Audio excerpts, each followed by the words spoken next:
बांग्लादेश के प्रधानमंत्री को चेतावनी दे कि अगर तुमने हिंदुओं का नरसंहार नहीं रोका तो दुनिया के नक्शे से बांग्लादेश का नामो निशान मिटा देंगे।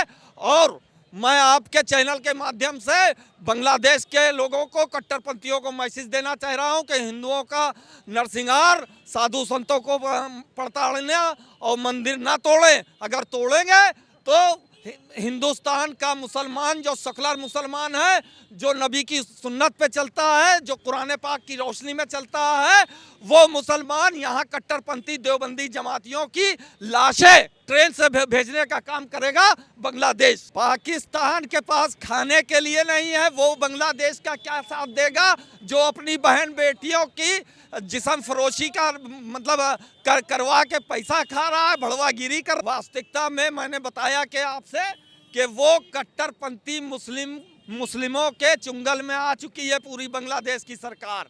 अब वो जो कट्टरपंथी कहेंगे उसी पे चल रहे हैं और उनसे बांग्लादेश हो गया, पाकिस्तान से मानवता की उम्मीद नहीं रखी जा सकती है, ना भारत कभी रखे। नमस्कार दोस्तों, मेरा नाम अनुज धीमान और आप देख रहे हैं नेशन ब्रो। बांग्लादेश के अंदर हिंदुओं के ऊपर अत्याचार हो रहा है और उसकी वीडियो भारत के अंदर आ रही हैं। भारत का हर एक समुदाय इसका विरोध कर रहा है। आज मुस्लिम समुदाय भी इसका विरोध कर रहा है। अभी हम आपको कुछ जो मुस्लिम समुदाय हैं उनकी राय सुनाएंगे कि बांग्लादेश के जो हिंदुओं के ऊपर अत्याचार किया जा रहा है उसके ऊपर उनका क्या कहना है। क्या नाम है? हमारा नाम राजा कासिम है। आप लोग यहाँ पर किस लिए धरना प्रदर्शन कर रहे हो? इसलिए कि जब से मुस्लिम कट्टरपंथियों की बांग्लादेश में सरकार बनी है तब से निरंतर हिंदुओं का नरसंहार हो रहा है, साधु संतों को प्रताड़ित किया जा रहा है, मंदिर तोड़े जा रहे हैं। इसलिए हिंदुस्तान का मुसलमान आज जो है पूरे देश में पुतला फूंक रहा है और मोहम्मद यूनुस के मुर्दाबाद, बांग्लादेश मुर्दाबाद के नारे लगा रहा है। और मैं आपके चैनल के माध्यम से मोदी जी से निवेदन करना चाहता हूं कि इनको, बांग्लादेश के प्रधानमंत्री को चेतावनी दे कि अगर तुमने हिंदुओं का नरसंहार नहीं रोका तो दुनिया के नक्शे से बांग्लादेश का नामो निशान मिटा देंगे। और मैं आपके चैनल के माध्यम से बांग्लादेश के लोगों को, कट्टरपंथियों को मैसेज देना चाह रहा हूं कि हिंदुओं का नरसंहार, साधु संतों को पड़ताड़ना और मंदिर ना तोड़ें। अगर तोड़ेंगे तो हिंदुस्तान का मुसलमान, जो सेकुलर मुसलमान है, जो नबी की सुन्नत पे चलता है, जो कुरान पाक की रोशनी में चलता है, वो मुसलमान यहाँ कट्टरपंथी देवबंदी जमातियों की लाशें ट्रेन से भेजने का काम करेगा बांग्लादेश। बांग्लादेश मुर्दाबाद! बांग्लादेश मुर्दाबाद! आप ये कह रहे हैं, लेकिन अभी की मैं सिचुएशन बता दूं, बांग्लादेश के अंदर अटैक तो हो ही रहे हैं, लेकिन वहाँ के इस्कॉन के एक संत थे, उनके ऊपर अटैक किया गया, उसके बाद में उनको अरेस्ट किया गया। आज के समय में वहाँ के जो वकील लोग हैं वो प्रदर्शन कर रहे हैं कि भैया इनको अगर कोई वकील मिल गया तो वो उस वकील को हम लोग मार देंगे। तो इसके बारे में क्या कहना चाहेंगे? देखिए, बांग्लादेश जिस तरह पाकिस्तान आतंकियों के चुंगल में है उसी तरह से बांग्लादेश भी हो गया है, क्योंकि शेख हसीना जो थी वो लोकतांत्रिक पसंद महिला थी, बांग्लादेश की तरक्की के लिए और मानव जाति की तरक्की के लिए काम करती थी। ये जिहादी हैं, जैसे जिहादी पाकिस्तान के थे ये भी जिहादी है। ये मानव जाति के दुश्मन है और दुश्मनों के साथ हिंदुस्तान, राक्षसों के साथ हिंदुस्तान लिपटना जानता है। हम अगर मानवता के प्रतीक हैं और लोकतंत्र के प्रतीक हैं तो हम जालिमों को ख़त्म करने के लिए भी सक्षम हैं। बांग्लादेश समझ ले ये बात। अच्छा, एक और चीज़ बताइए, उनको लगता है कि जैसे भारत हमेशा पहले बांग्लादेश का साथ देता था, आज के समय में वो सहारा लगाकर बैठे हुए हैं कि पाकिस्तान उसी तरीके से बांग्लादेश का साथ देगा। अगर भारत बांग्लादेश की किसी भी तरीके से लड़ाई अगर हो जाती है तो पाकिस्तान वहाँ पर लड़ने आएगा। इसके वजह में क्या कहेंगे? पाकिस्तान के पास खाने के लिए नहीं है, वो बांग्लादेश का क्या साथ देगा जो अपनी बहन बेटियों की जिस्म फरोशी का मतलब करवा के पैसा खा रहा है, भड़वागिरी कर रहा है। चाइना भेज वो मतलब किसी का साथ क्या देगा जो अपने मुल्क की इज्जत जो है वो चीन के कदमों में जाकर रख दी, पूरी दुनिया में भीख मांग रहा है, वो किसी का साथ नहीं दे सकता है। अच्छा, एक और है क्वेश्चन है, बांग्लादेश के एक अधिकारी हैं जो फॉरेन मिनिस्टर हैं, उनका कहना है कि बांग्लादेश के अंदर हिंदू सुरक्षित हैं, उनके ऊपर कोई अटैक नहीं होता है, भारत को जो भारतीय मुसलमान हैं उनके ऊपर ध्यान देना चाहिए। इसके बारे में क्या कहेंगे?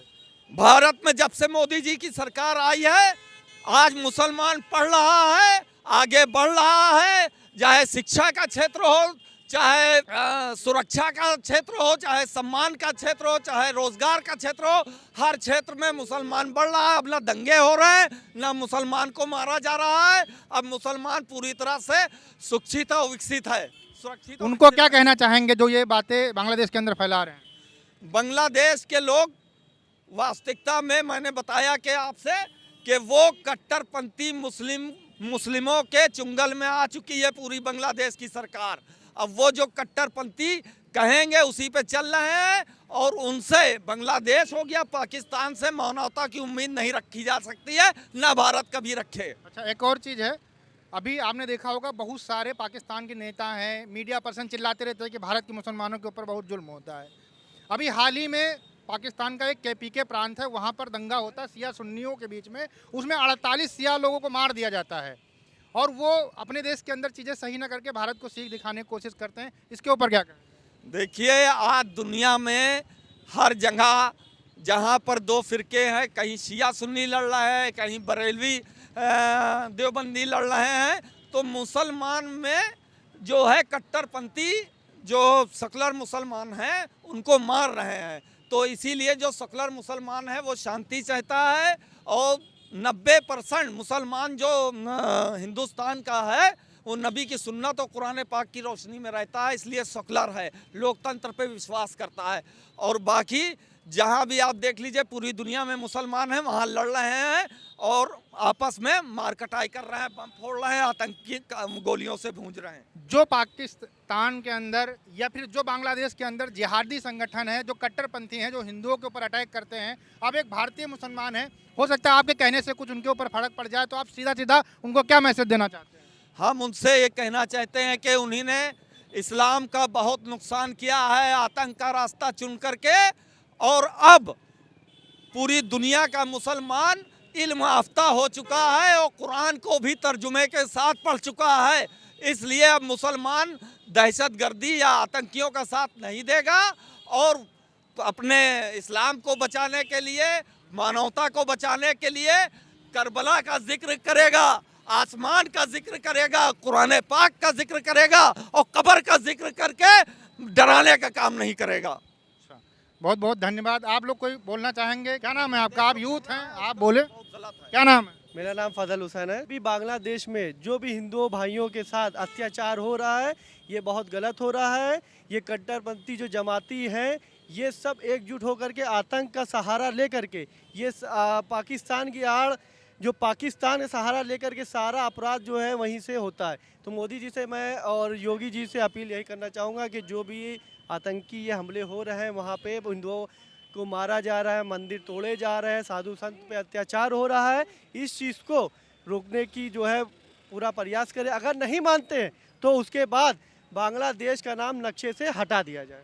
अच्छा, भारत के अंदर एक लोकतांत्रिक गवर्नमेंट होती है जिसकी वजह से यहाँ पर जो अत्याचारी होते हैं उनको भी कहीं ना कहीं फ़ायदा मिलता है। कसाब जैसा आतंकवादी को भारत के अंदर वकील मिल जाता है, उसका केस लड़ा जाता है, उसके बाद में उसको सज़ा होती है।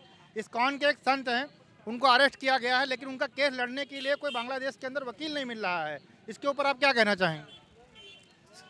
मैं पहले ही कह चुका हूं कि लोकतंत्र वहाँ समाप्त हो गया है और जिहादी लोगों का राज है, आतंकियों का, तो वहाँ से कोई उम्मीद मत रखी जाए। आप लोगों का बहुत बहुत धन्यवाद। आप देख रहे हैं यहाँ बांग्लादेश का एक पुतला जलाया गया है, विरोध प्रदर्शन किया जा रहा है। भारत के अंदर हिंदू, मुस्लिम, सिख, ईसाई सब लोग आपस में मिलकर रहते हैं और ये एक प्रतीक है, दिखाता है कि भैया भारत के अंदर जो मुसलमान है सुरक्षित है, सक्षम है।